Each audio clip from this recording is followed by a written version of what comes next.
Hello dear students, so today we will start new chapter called set theory. ठीक है, तो chapter start करने से पहले मैं थोड़ा इसके इंपॉर्टेंस के बारे में बात कर लूँ। ठीक है, तो देखिए मेंस में एक क्वेश्चन सेट थ्योरी से रहता है ना, हर साल ऑलमोस्ट रहता ही रहता है। ठीक, दूसरा क्या है कि इसमें जो सिलेबस है वो बाकी चैप्टर्स के मुकाबले काफी कम है और रिलेटिवली बहुत इजी भी है। ठीक है, तो बहुत कम पढ़ के बहुत आसान तरीके से हम एक सवाल बना सकते हैं, बहुत बेसिक सा चैप्टर है। ठीक है, तो चलिए स्टार्ट करते हैं सेट थ्योरी। ठीक है, डिफिनेशन लिखते हैं पहले। Set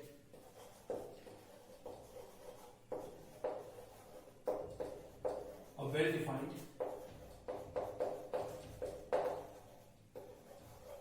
collection of objects is called set। ठीक है, क्या लिखा है हमने? A well-defined collection of objects is called set। आप ऑब्जेक्ट कह लो, मेंबर्स कह लो, एलिमेंट्स कह लो। ठीक है, ये सारे क्या है, एक ही टर्म है। ठीक है, दूसरा हमने यहाँ पे एक वर्ड यूज किया है वेल डिफाइंड। तो ये जो वर्ड है वेल डिफाइंड, वेल डिफाइंड कहने का मतलब ये हुआ कि एक रूल या फिर एक स्टेटमेंट, मतलब मुझे अपनी तरफ से एक रूल या फिर एक ऐसा स्टेटमेंट देना होगा जो ये क्लैरिफाई कर सके कोई ऑब्जेक्ट हमारे पार्टिकुलर कलेक्शन में आएगा या नहीं आएगा। ठीक है, मतलब क्या हुआ कि एक रूल और statement which will clarify about any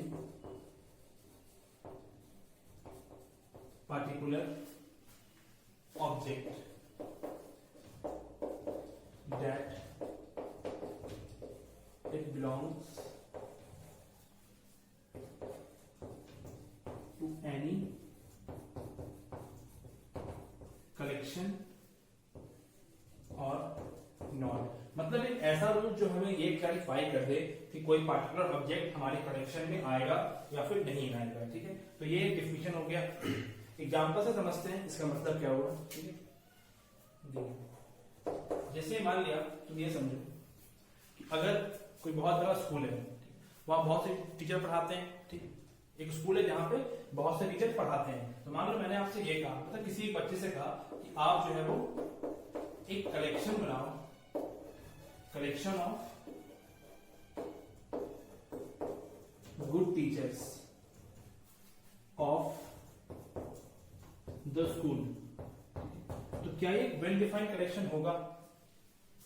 देखिए यहां पे क्या होगा कि मान लिया इसमें क्या है कि कोई एक बच्चा मुझे उस कलेक्शन में रखेगा, वो बोलेगा कि भाई ये सब तो बहुत अच्छे हैं, तो मुझे उस कलेक्शन में रखेगा। बट ये भी पॉसिबिलिटी है कि कोई दूसरा बच्चा होगा जो ये कहे कि नहीं ये सब तो अच्छे नहीं, इनको इस कलेक्शन में रखना नहीं है। ठीक है, तो यहाँ पे क्या एक डायलेमा आ रहा है कि हाँ इस पर्टिकुलर ऑब्जेक्ट को उस कलेक्शन में रखा जाए या फिर नहीं रखा जाए। तो ये एक वेल डिफाइंड कलेक्शन नहीं हुआ। ठीक है, तो इसे हम एक वेल डिफाइंड कलेक्शन नहीं बोलेंगे। बट मान लो इसी क्वेश्चन में मैं ऐसे पूछता आपसे कि कलेक्शन ऑफ मैथ्स टीचर। ठीक है, collection of maths teacher of the school. अब देखिए, अब क्या ये कलेक्शन वेल डिफाइंड होगा? अगेन यस, ये वेल डिफाइंड कलेक्शन होगा। ठीक है, क्यों? क्योंकि यहां पर बात किसकी हो रही है? मैथ्स टीचर की। तो अब मैं चाहे जैसा भी इंसान हूं, मैं उस कलेक्शन में आऊंगा ही आऊंगा। तो ये वेल डिफाइंड कलेक्शन हो गया। अब देखिए दोनों में डिफरेंस क्या है, पहला वाला वेल डिफाइंड कलेक्शन क्यों नहीं हुआ और दूसरा वाला वेल डिफाइंड कलेक्शन क्यों हो गया, उसकी बात करते हैं। पहले वाले में क्या था? Collection of good teachers. ठीक है ना, गुड टीचर्स। तो गुड को मेजर करने के लिए अपने पास कोई इक्विपमेंट नहीं है, ऐसी कोई चीज नहीं है जिससे आप मेजर करके ये बता सकें कि कोई पार्टिकुलर चीज, कोई पार्टिकुलर इंसान गुड है या बैड है। ठीक है, किसी के लिए कोई इंसान अच्छा हो सकता है, किसी के लिए कोई इंसान बुरा भी हो सकता है। ये ठीक, तो यहाँ पे क्या हुआ कि ये वेल डिफाइंड कलेक्शन नहीं था। बट नीचे क्या है कि मैथ्स टीचर की बात हो रही है, किसकी बात हो रही है? Collection of maths teacher. तो ये वेल डिफाइंड चीज है। अब किससे पूछेंगे, वो मैथ्स टीचर के बारे में आपको बता देगा। ठीक, एक और एग्जांपल देखते हैं।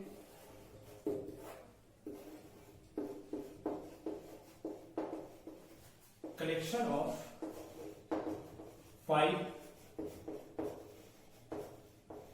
अल्फाबेट्स। क्या है? Collection of 5 alphabets. तो बताइए क्या एक वेल डिफाइंड कलेक्शन हुआ? तो अगेन नॉट। क्यों? क्योंकि अब देखिए मैं किसी बच्चे से पूछूंगा तो उसका जवाब कुछ आएगा, दूसरा बच्चा कुछ बोलेगा, ठीक है ना। मान लिया एक बच्चे ने ये बोला कि आप ये लो A B C D E, कोई बच्चा बोलेगा G H I J K, है ना। इस तरह से आंसर क्या होगा, वैल्यू होगा। तो ये बच्चा भी अपनी जगह पे सही है और ये बच्चा भी सही है, तो यहाँ पे क्या हमारा कलेक्शन बन पाएगा, तो अगेन नो। तो फिर से ये क्या हो गया, वेल डिफाइंड कलेक्शन नहीं है, क्योंकि यहाँ पे क्या डायलेमा आ रहा है कि हम कौन से एलिमेंट को रखें नहीं रखें, क्या करें नहीं करें, ठीक है। दूसरा एग्जांपल इसी में मैं लिख सकता हूँ ये कि कलेक्शन ऑफ वॉवेल्स, क्या है, कलेक्शन ऑफ वॉवेल्स। तो अब तो मैं किसी से ही पूछूंगा, तो जो भी पढ़ा लिखा इंसान है वो तो यही बोलेगा कि भाई जो वॉवेल्स होते हैं 5, वो उनका ही नाम लेगा, है ना, A E I O U, वो तो इसका ही नाम लेगा। बात समझ में आ रही है। तो यहाँ पे क्या है, कोई डायलेमा नहीं है कि हाँ किस ऑब्जेक्ट को हम इस सेट में रखें, अपने कलेक्शन में रखें या नहीं रखें, तो ये भी एक वेल डिफाइंड कलेक्शन हो गया, ठीक है। इसको नोट कीजिए, फिर आगे बढ़ते हैं।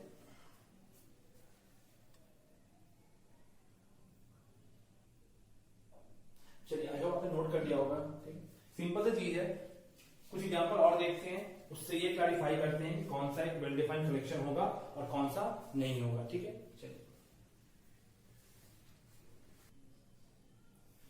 कुछ एग्जांपल लिखे हैं बोर्ड पे, हम देखते हैं, समझते हैं कौन सा एक वेल डिफाइंड कलेक्शन होगा और कौन सा नहीं होगा, ठीक है। तो लिखा है फर्स्ट क्या, collection of 5 good cricket player. तो क्या ये वेल डिफाइंड कलेक्शन है? तो आप सोचो कि कौन से 5 गुड क्रिकेट प्लेयर को आप लोगे, है ना। तो क्या आपका आंसर और आपके दोस्त का आंसर सेम आएगा क्या? तो ऑफ कोर्स नॉट, उसका कुछ अलग चॉइस हो सकता है, ठीक है ना। ये वेल डिफाइंड कलेक्शन नहीं है। तो अगर ये वेल डिफाइंड कलेक्शन है तो ये एक सेट भी नहीं हुआ, ठीक है। तो ये एक वेल डिफाइंड कलेक्शन नहीं हुआ। सेकंड पे आते हैं। सेकंड क्या है, collection of tall students of the batch JM. मतलब ये कोई क्लास है, बैच जेएम है, जिसमें टॉल स्टूडेंट की बात की जा रही है। तो क्या ये एक वेल डिफाइंड कलेक्शन हुआ? तो अगेन नॉट। आप टॉल किसको कहेंगे? अगर मुझसे पूछा गया टॉल, तो जो मुझसे लंबा होगा मैं उसे टॉल कहूंगा। लेकिन कोई ऐसा बच्चा है जिसकी हाइट मेरे से कम है, वो तो फिर मुझे टॉल कहेगा, ठीक है। तो यहाँ पे क्या है, फिर से एक डायलेमा आ रहा है कि हम किसको रखें किसको नहीं रखें। तो ये भी एक वेल डिफाइंड कलेक्शन नहीं हुआ। तो अगर वेल डिफाइंड कलेक्शन नहीं है तो फिर ये सेट भी नहीं है, ठीक है। थर्ड पे आई, collection of students whose height is above 6 feet. तो क्या अब ये एक वेल डिफाइंड कलेक्शन हो गया? तो यस, इस बार ये हो गया। क्यों? क्योंकि यहाँ पे क्या है, वैसे बच्चे जिनकी हाइट 6 फीट से ज्यादा है। तो ये एकदम एक क्लियर स्टेटमेंट हो गया, है ना, कि जिस भी बच्चे की हाइट 6 फीट से ज्यादा है उसे हम इस कलेक्शन में डाल रहे हैं, ठीक है। तो ये एक वेल डिफाइंड कलेक्शन है। तो अगर ये वेल डिफाइंड कलेक्शन है तो ये सेट भी हो गया, ठीक है। फोर्थ पे आई, collection of all the students who score more than 80% of the class जेएम। मतलब एक क्लास है जेएम जिसमें कि वैसे बच्चों का आपको कलेक्शन करना है जिन्होंने 80% से ऊपर स्कोर किया है। तो क्या ये एक वेल डिफाइंड कलेक्शन है? तो यस, आई होप कि अब आप समझ गए कि कौन सा एक वेल डिफाइंड कलेक्शन होता है और कौन सा एक वेल डिफाइंड कलेक्शन नहीं होता है। लास्ट एग्जांपल क्या होगा, collection of natural number less than 10। तो अगेन यहाँ भी चीजें एकदम क्लियर है कि यहाँ पे कौन से एलिमेंट्स की बात की जा रही है, ठीक है। तो ये भी एक वेल डिफाइंड कलेक्शन हो गया, ठीक। तो बस ध्यान का रखना है कि जहां पे कोई डायलेमा नहीं आए एलिमेंट्स को लेकर कि हाँ किस एलिमेंट को अपने सेट में रखना है या नहीं रखना है, अगर ऐसा कोई डायलेमा नहीं आया तो उसे हम कहते हैं वो एक वेल डिफाइंड कलेक्शन है और फिर वो एक सेट भी हो जाएगा। और जहां भी आपको डायलेमा आ रहा है, जहां भी चीजें क्लियर नहीं है कि हम किसे अपने सेट में रखें किसे नहीं, तो वो एक वेल डिफाइंड कलेक्शन नहीं होगा, फिर वो एक सेट भी नहीं होगा, ठीक है। चलिए, ये हो गया एग्जांपल। अब बात करते हैं रिप्रेजेंटेशन की, हम सेट को कैसे रिप्रेजेंट करते हैं। तो पहले आप इतना नोट कीजिए, फिर हम उस पर आते हैं। चलिए आते हैं रिप्रेजेंटेशन के ऊपर, ठीक है। तो नोट करके फर्स्ट पॉइंट लिखिएगा क्या, कि जितने जो कैपिटल लेटर्स होते हैं इंग्लिश में, जैसे A B C X Y Z, capital letter से हम सेट्स को रिप्रेजेंट करते हैं। सेट्स को, जो स्मॉल अल्फाबेट्स होते हैं ये सारे किसके लिए होते हैं? एलिमेंट्स को रिप्रेजेंट करने के लिए, एलिमेंट्स। थर्ड है, जैसे मान लिया कि कोई एलिमेंट ए है, ठीक है, जो किसी सेट एक्स में बिलोंग करता है, ठीक है ना। कोई एलिमेंट ए है जो किसी सेट एक्स में बिलोंग करता है, कैसे लिखेंगे? ए बिलोंग्स टू एक्स, है ना, ए बिलोंग्स टू सेट एक्स। तो ये जो कैपिटल एक्स आप देख रहे हो, ये क्या रिप्रेजेंट कर रहा है? सेट को, स्मॉल ए एलिमेंट को। तो A बिलोंग्स टू X, ठीक है। तो ये तो हमने इंग्लिश में लिख दिया। तो अब इस बात को मैथमेटिकली हम कैसे लिखेंगे, तो कुछ ऐसे लिखेंगे, small a belongs to capital X, ठीक है। तो ये क्या बता रहा है, ये पूरा ये बता रहा है कि a बिलोंग्स टू X। ये जो आपको दिख रहा है ई टाइप का चीज, इसे हम कहते हैं क्या, बिलोंग्स टू, बिलोंग्स टू। ये हमने बेसिक मैथ्स में भी बता रखा है। नेक्स्ट एक और एग्जांपल कर दिया, जैसे मान लिया कि b belongs to capital X, कैसे लिखेंगे, b बिलोंग्स टू X। एक और एलिमेंट मान लिया कि y है, ठीक है। y जो है वो नहीं बिलोंग करता है, does not belong to set X। तो कैसे लिखेंगे हम इस बात को कि y लिख काट देंगे, ठीक है। y does not belongs to X, small y does not belongs to X। ये सिंबल किसका हो गया, डज नॉट बिलोंग्स टू का, ठीक है। तो ये हो गया सेट को दिखाने का तरीका कि हम सेट के लिए क्या यूज करते हैं, कैपिटल लेटर्स, एलिमेंट्स के लिए ये, और कोई एलिमेंट अगर किसी सेट में बिलोंग करता है तो उसको दिखाने के लिए ये सिंबल्स हम यूज करने वाले हैं, ठीक है। नोट कीजिए, फिर आगे बढ़ते हैं। सो नेक्स्ट रिप्रेजेंट करने में जो फर्स्ट मेथड हम यूज करने वाले हैं उसके बारे में पढ़ते हैं। तो फर्स्ट मेथड क्या है अपना, टेबुलर मेथड, ठीक है। फर्स्ट क्या है,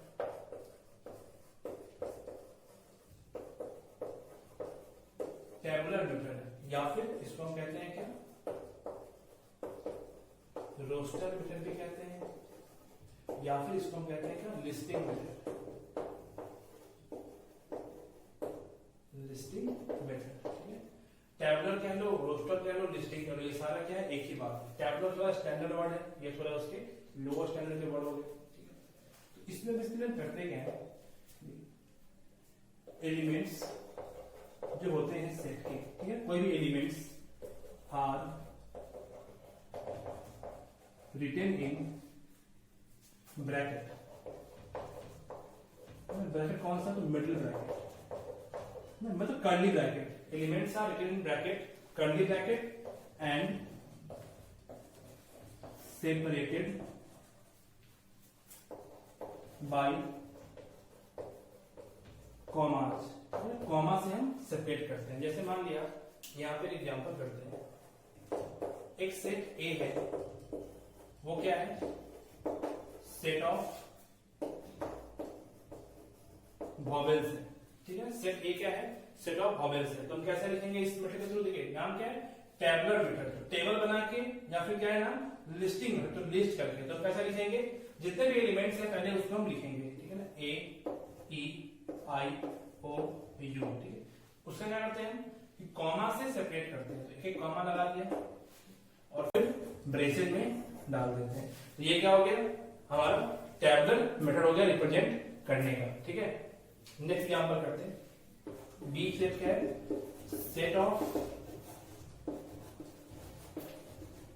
natural number, set of natural numbers less than 10।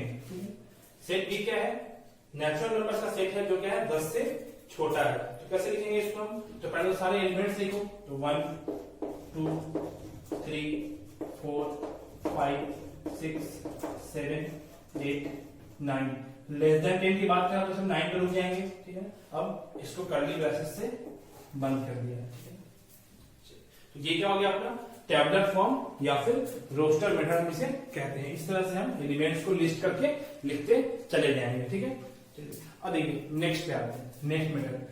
अपने पास ये मेथड होते हुए भी हम नेक्स्ट क्यों कर रहे हैं, तुम ये समझो, कुछ ऐसे सेट्स भी होंगे जिनके एलिमेंट्स इतने ज्यादा होंगे कि उसको आप इस तरह से ब्रैकेट करके नहीं लिख सकते हैं। बात समझ आ रही है, उसके लिए हमें जो एक नेक्स्ट मेथड है उसकी जरूरत पड़ती है। जैसे मान लीजिए आपके सामने एक एग्जांपल है, एग्जांपल क्या है, set of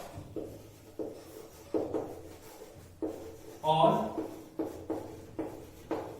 students of Bihar, ठीक है। ये क्या है, set of all students of Bihar. तो क्या सबसे पहली बात, क्या ये वेल डिफाइंड करेक्शन है, क्या ये सेट होगा, तो हमने देखा क्या लिखा है, ऑल स्टूडेंट्स, तो ठीक ये तो होगा। ऑल स्टूडेंट मतलब कि भाई यहाँ पे कोई क्राइटेरिया नहीं है कि स्टूडेंट पढ़ने में कैसा है, तेज है, बेवकूफ है, कोई मतलब नहीं है, ठीक है। बस स्टूडेंट होना चाहिए, वो हमारी कलेक्शन में आएगा। तो क्या है, ये वेल डिफाइंड कलेक्शन है। तो अब आप ये सोचिए कि बिहार में कितने बच्चे पढ़ते हैं, बहुत पढ़ते हैं लाखों में, तो क्या ये पॉसिबल है कि हम उसको इस तरह से लिस्ट करके लिख देंगे? नहीं। तो फिर इसको लिखने के लिए हमें क्या चाहिए होगा? सेकेंड मेथड जो है वो उसकी जरूरत पड़ेगी। ठीक है। अच्छा, यहाँ पे एक चीज आप नोट करके ये देख लेंगे, नोट करके कि जैसे मान लिया कि आपके सामने नोट के मतलब एग्जाम्पल ही है, मैं ये कहूं सेट ऑफ 5 क्रिकेट प्लेयर। ठीक है, कहीं मान ये लिखा है सेट ऑफ 5 क्रिकेट प्लेयर। तो अब जल्दी जल्दी में आप ये नहीं करना कि भाई ब्रैकेट बनाए और अपने 5 प्लेयर्स का नाम यहां पे लिख देंगे। ठीक है, ऐसा नहीं करेंगे। क्यों नहीं करेंगे? पहली चीज कि ये वेल डिफाइंड कलेक्शन है ही नहीं। सेट ऑफ 5 क्रिकेट प्लेयर ये वेल डिफाइंड कलेक्शन है ही नहीं, आप किसको रखोगे? बात समझ आ रही है? तो यहाँ पे क्या है, वेल डिफाइंड कलेक्शन है ही नहीं, तो ये सेट हुआ ही नहीं। तो जब सेट है ही नहीं तो हम इसको ऐसे कैसे लिख सकते हैं? ठीक है, तो ये क्या हो गया अपना set builder, sorry tabular method. इसको नोट कीजिए, फिर आगे बढ़ते नेक्स्ट पे आते हैं।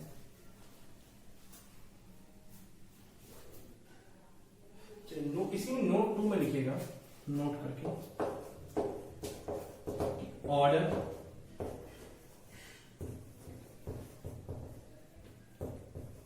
Does not matter. Order matter नहीं करता, आप पहले क्या लिख रहे हो बाद में क्या लिख रहे हो। ठीक है ना, आप ए आई यू भी लिख सकते हो, ई ए आई यू भी लिख सकते हो, इस बात से कोई फर्क नहीं पड़ेगा। ठीक है। दूसरा क्या है, बी यूजुअली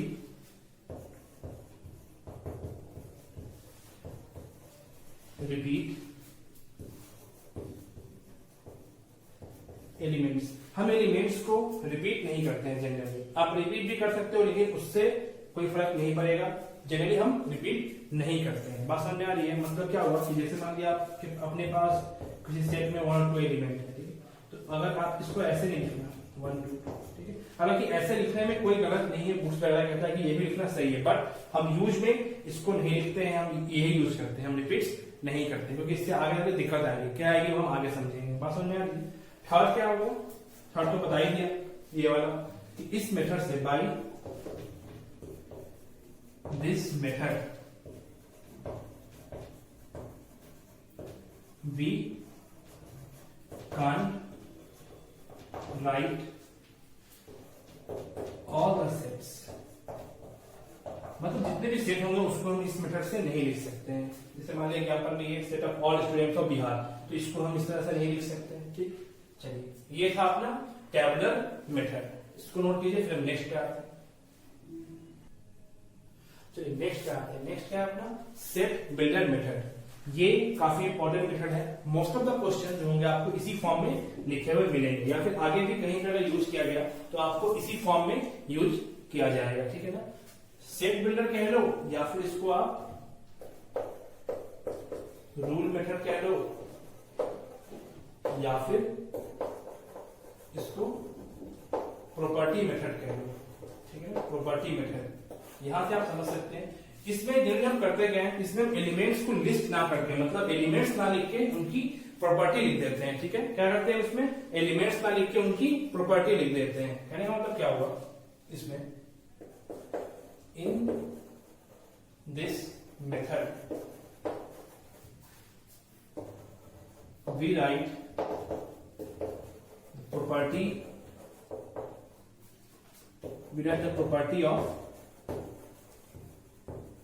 एलिमेंट्स। हम एलिमेंट्स क्या करते हैं? प्रॉपर्टी को लिख देते हैं। कैसे? वो समझिएगा ध्यान से।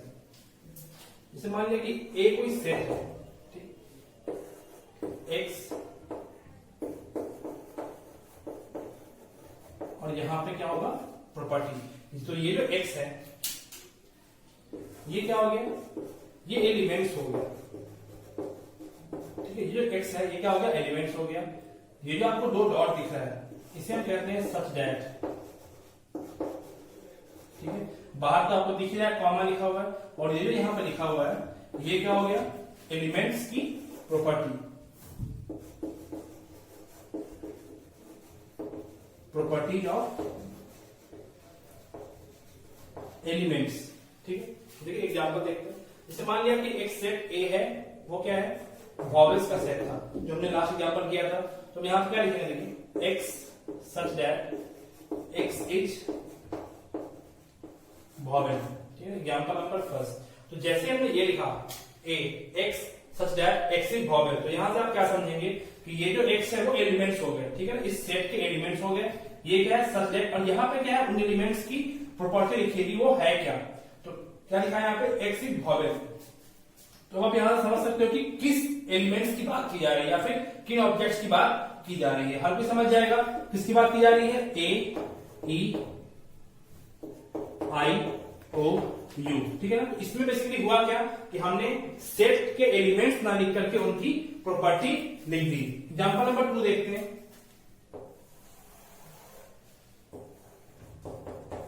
समझिए कि बी कोई सेट है, ठीक है ना, x such that x is natural number and x less than 10। क्या लिखा हुआ यहाँ पे कि x जो है वो एक नेचुरल नंबर है और x 10 से छोटा है। तो अब आप यहाँ पे समझ सकते हैं कि भाई किन किन नंबर्स की बात की जा रही है, ठीक है ना। तो किसकी बात की जा रही है, तो 1 2 3 4 5 6 7 8 9, ठीक है। तो यहाँ पे क्या हुआ कि हमने एलिमेंट्स को ना लेकर के उनकी प्रॉपर्टी लिख दी। ऑफ कोर्स ये क्या है, सेट बिल्डर फॉर्म, और ये क्या है उसका लिस्टिंग फॉर्म, मतलब लिस्टिंग है जो हमने पहले पढ़ रखा है। एग्जांपल नंबर 3 देखते हैं। मान लिया कोई सी सेट है, ठीक है, x such that x is prime, x क्या है, प्राइम एंड लेस देन 15, ठीक है। तो क्या आप यहां से बता सकते हैं किन किन एलिमेंट्स की बात की जा रही है। एक्स क्या हो गया, एलिमेंट्स हो गया, कैसा एलिमेंट, तो वो प्राइम है और 15 से छोटा है। तो कौन कौन हो गया, 2 3 5 7 11 और 13। तो इन एलिमेंट्स की बात की जा रही है। तो ये हमारा क्या हो गया, सेट बिल्डर फॉर्म, कैसे हम इस फॉर्म में लिखते हैं। तो अभी हमने 2 मेथड सीखा, फर्स्ट लिस्टिंग मेथड, सेकेंड ये प्रॉपर्टी मेथड। ये बहुत फेमस है, मतलब बहुत इंपॉर्टेंट है, इसको हम आगे यूज में लाएंगे। मोस्ट ऑफ द क्वेश्चंस आपको इसी फॉर्म में लिखे हुए मिलेंगे, ठीक है। इतना नोट कीजिए, फिर हम कुछ इंपॉर्टेंट एग्जांपल्स देखते हैं इसके ऊपर। चलिए नीचे कुछ सेट लिखे हैं यहाँ पे, सेट बिल्डर फॉर्म में, ठीक है। अपने को करना क्या है, उनके एलिमेंट्स लिखने हैं, ठीक है। चलिए देखते हैं फर्स्ट क्या है। फर्स्ट बोला x such that x is a positive integer and divisor of 9। यहाँ पे एलिमेंट कौन है, ये एक्स, और एक्स है क्या, तो एक पॉजिटिव इंटीजर है और 9 का डिवाइजर है। तो कौन कौन हो गया, 1 3 एंड 9, ये सारे क्या है, पॉजिटिव इंटीजर हो गए और 9 के डिवाइजर हो गए। नेक्स्ट क्या है, नेक्स्ट क्या बोल रहा है, x बिलोंग्स टू z। अच्छा, आई होप कि आपको z पता हो। z क्या होता है, सेट ऑफ इंटीजर्स, मतलब इंटीजर्स के सेट को हम z से रिप्रेजेंट करते हैं। ये बाद में मैं दिखा भी लूंगा, ठीक है। अभी के लिए आप बस समझ लो कि ये क्या है, इंटीजर्स की बात हो रही है। तो क्या है, x बिलोंग्स टू z, और मॉड ऑफ x क्या है, लेस देन इक्वल्स टू 2। तो आई होप कि आपने मॉडुलस पढ़ा होगा, अगर नहीं पढ़ा तो आप लेक्चर्स देख सकते हैं पहले के। तो हमें पहले क्या करना होगा, एलिमेंट्स निकालने होंगे। एलिमेंट्स कैसा है, x है जो एक इंटीजर है और मॉड ऑफ x की वैल्यू क्या है, 2 से छोटी है। तो यहाँ पे क्या आ जाएगा, x क्या होगा, -2 से लेके 2 के बीच में लाई करेगा, है ना। तो यहाँ पे क्या होगा, इंटीजर्स कितने हो गए इसके बीच में, तो -2, -1 0 1 एंड 2, ठीक है। तो ये अपना क्या हो गया, एलिमेंट्स हो गए जो इस सेट में बिलोंग करेंगे। थर्ड क्या है, एक्स एलिमेंट है, X is letter of word proportion. तो ये एक वर्ड है क्या, प्रोपोर्शन, और सेट कैसा है, तो इसके जो लेटर्स है वो, ठीक है। अब देखिए यहाँ पे क्या है, क्या बोलेंगे आंसर, ये सारा ऑफ कोर्स नॉट, क्यों, यहाँ पे रिपीट एलिमेंट्स हो रहे हैं। तो हमने बताया कि हमने एलिमेंट्स को हम जनरली रिपीट नहीं करते हैं, तो बिना रिपीट किए हुए एलिमेंट्स को लिख देंगे। तो कौन कौन से एलिमेंट हम यहाँ पे लिखेंगे, देखिए P R O, फिर से P है तो P तो हमने यहाँ पे लिख दिया, O भी हमने लिख दिया, R भी लिख दिया, T लिखेंगे, I O तो लिखा ही, O तो लिख दिया हमने, तो O नहीं लिखेंगे, और N प्रोटीन, ठीक है। तो ये हमारा क्या हो गया, वो सारे एलिमेंट्स इस सेट के हैं। इस पे D क्या है, 2x। यहाँ ध्यान क्या देंगे कि यहाँ जो एलिमेंट्स है वो x नहीं है, वो क्या है, 2x है। एलिमेंट कैसा है यहाँ पे, 2x टाइप का है। करेंगे क्या, पहले हम x निकालेंगे, फिर उस पर 2 से मल्टीप्लाई करके अपना सेट तैयार करेंगे। तो क्या दिया हुआ condition, X square minus 4 equals to 0। तो यहाँ पे एक्स की वैल्यू क्या क्या आएगी, X equals to 2 and minus 2। तो ये मेरा एक्स आया। अभी सेट नहीं लिखा हमने, सेट में कैसे एलिमेंट है 2x टाइप के। ये जो होता है डॉट के पहले वो मेरा एलिमेंट्स को रिप्रेजेंट करता है।